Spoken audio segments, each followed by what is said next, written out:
Okay, welcome back, everyone, to another episode of What the Fuck Happened?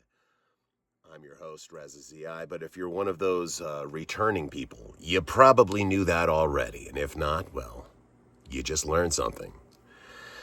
In this episode of What the Fuck Happened, I recant a time when I first moved to Colorado Springs, back right during the pandemic. And I put an ad in Craigslist and got a response from a drummer and a bassist. We met at a U-Haul facility.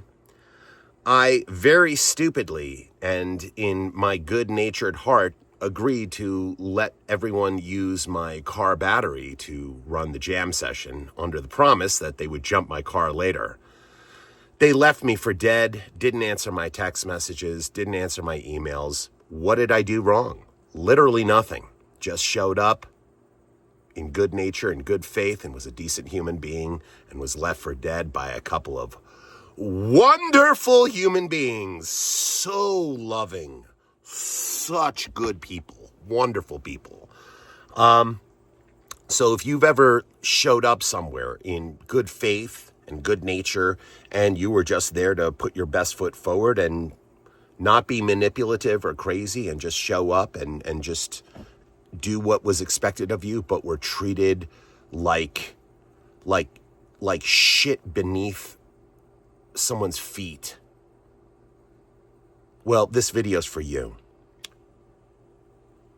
And if you've ever been in a situation where you've been shunned and ostracized for reasons that have literally made no sense, and this is something that isn't just like a one or two kind of thing, it's something that is a repeat occurrence. This video and this channel is definitely for you. And without further ado, here is episode 4 of What the Fuck Happened. Enjoy.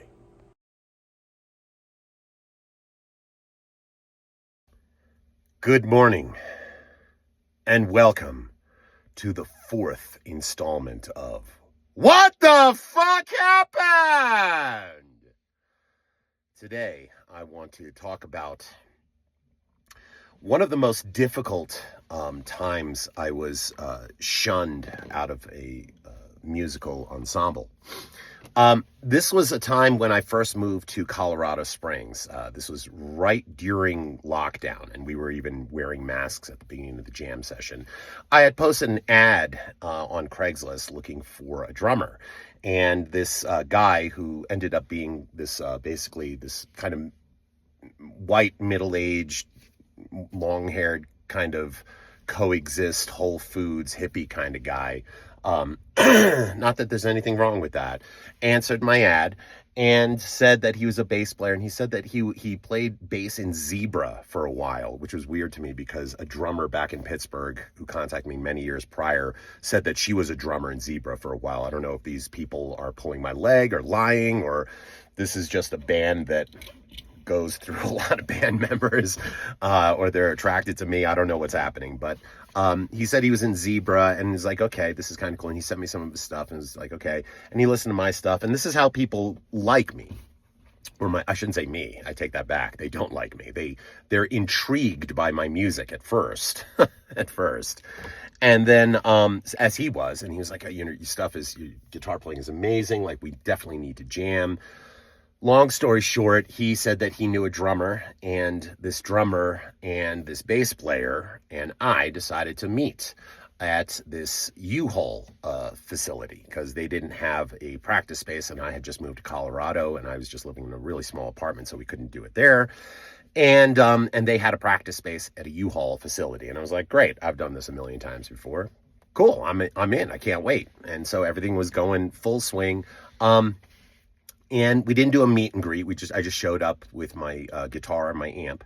And again, this time, because I was so inundated with so many messages that I was getting from people, stupidly, I listened to them because they didn't even know me, and telling me like, oh, you're being an arrogant person and you're going to these rehearsal halls and you're throwing your weight around, even though I don't do that like at all. But I really was like trying to like clamp down on this. I was like, maybe I'm doing it unconsciously. So I just intentionally went into this jam session with nothing prepared. I didn't even prepare any of my own songs or any new riffs, any ideas, absolutely nothing. I was like, I'm just going to go. If we vibe, we vibe. If we don't, we don't. And that's okay. And that's how I went in. So I went in there. It was a storage facility and it was a gated place. And this is kind of significant. And we go there, and there was this, it was a small U-Haul facility. It was like a 15 by 15 room. And it was during the day, and we parked our cars outside, and they didn't have any electricity suddenly. I don't know why, but the drums were already there and their amps were there, so they were using it, but they didn't have any electricity. And he said, but we could just charge it. We could just run the gig through your car battery, and then at the end we can just jump it, and the alternator would put juice back into it, and you'd be fine. And I was like, okay, what could go wrong? I've actually done that before. That's probably fine. And okay, fine, cool. So I agreed to it. So we jammed, and we hooked up all our amps to my car battery, essentially, into this U-Haul facility. This is while I was a professor at a few schools, actually. And so it's kind of weird, like in academic halls, people are like, who let you into the building? And when I go to these garage places, people are like, you're this stuffed collared, like, academic person. It's like, I don't really fit in anywhere, really. That's kind of long story there. But we're jamming, we get together, and they're like, okay, let's just jam. The drummer's like this kind of like middle-aged Mexican guy, playing behind the drums, kind of quiet. We were just jamming. And the bass player and him had a bunch of riffs that they'd always like kind of groove to. And of course, I call it like white boy blues, vamp, like ska shuffle stuff. Like, I don't know what it is. Like, white people, like, if they're not playing metal, they're playing country, or they're just playing this ska funk white boy blues jam shit or something. I don't know what the fuck this is. But that's what they launch into, of course. And so I'm just kind of like playing some like vampy chords and whatnot to it, nothing complex.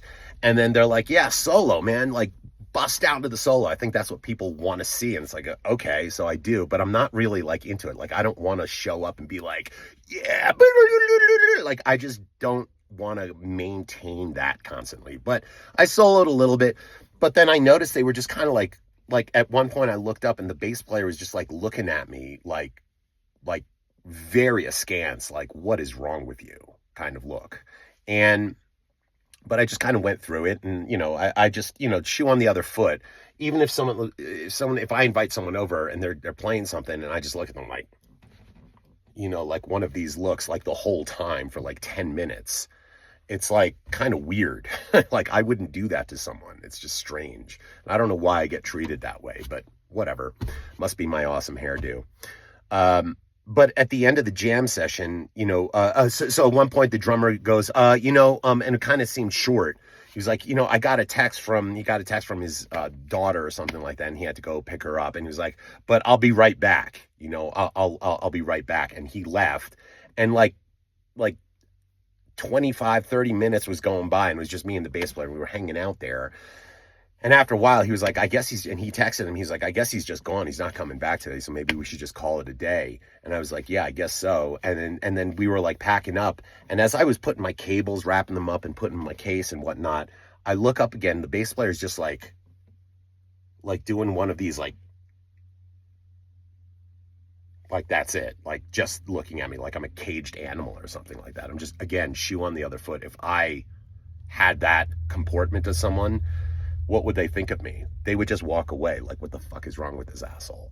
But, I just think, like, I give people too much benefit of the doubt. And I'm thinking, okay, this guy is just like an artist person, and maybe just has tardive dyskinesia. I don't know. I'm not going to judge him. So I'm just like, going through the motions, trying to ignore the really uncomfortable looks this guy's giving me. And then he goes, I'm just trying to get a read on you, man.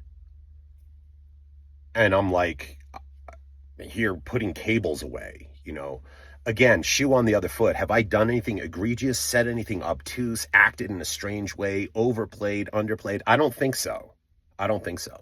But I got like really like a weird vibe from the guy. He's like, I'm just trying to get a read on you, man. And he's like, what's your angle, bro? Like, where are you coming from? I'm like, I just don't get you, man. And it was this kind of like thing. And I was just like doing nothing other than folding my cables and putting them in a case. And it's just like, I don't relate to most of these people anymore. I wasn't doing or saying anything really. And at some point I was like, well, you said you could help me jump my car. And he was like, yeah, oh man, I don't have any, he's like, I don't have any jumper cables, but stay right here. I'll be right back. They're just at my house. And I'm like, okay. And then he leaves. And then like 20 minutes go by, 30 minutes go by, an hour goes by. And I text him nothing. I email him nothing. And like almost 2 hours have gone by, almost 2.5, considering the time the drummer left. And I'm just sitting there and I'm like, these guys fucking ditched me here. And I'm just sitting here with a dead battery in a U-Haul storage with the gates closed. So I go out to the main office and they're like, yeah, you can't. For some reason, they couldn't give me the code because I didn't have a thing there, and they couldn't just open it up. They said, you're basically, sorry, we can't do anything. You just have to wait till someone like goes there and then opens the gate and you can just follow them out. And it was like 9:30 at night. I'm like, you've got to be fucking kidding me. These people just left me here for dead. Leave it up to the left-wing Christian terrorists, the feminist left-wing Christian terrorists. The other story was about the right-wing Christian terrorists. This one's about the left-wing Christian terrorists. It's just that these people in this country are people who I absolutely no longer relate to or connect to. And it hasn't been one thing. It hasn't been two things. It didn't happen 20 minutes ago. It didn't happen even 20 weeks ago. It's been decades of erosion of trust and liking, to the point where I just don't consider myself part of these people anymore. And they clearly don't consider me a part of them either, which is more clear than anything. So eventually someone came to the U-Haul facility to put their stuff in a container, and then they opened the gate. And they did have a jumper, and they were kind enough to jump my vehicle, and I went home. I've got a lot of stories that kind of ended like this, like, dude, you just don't belong with us. But they're not as interesting or poignant or humorous in a way. So, but I could go through a lot of them. But my whole, like, a lot of people think like, oh, he doesn't want to jam with people because he thinks he can do it all. No, I've been spending, I don't know how many years jamming with hundreds and hundreds and hundreds of people who don't want me around, and I'm not doing anything, right? So, and it's like, okay, what is the common denominator? Alcohol, Jesus. That's it. And I don't look like I belong with their crew.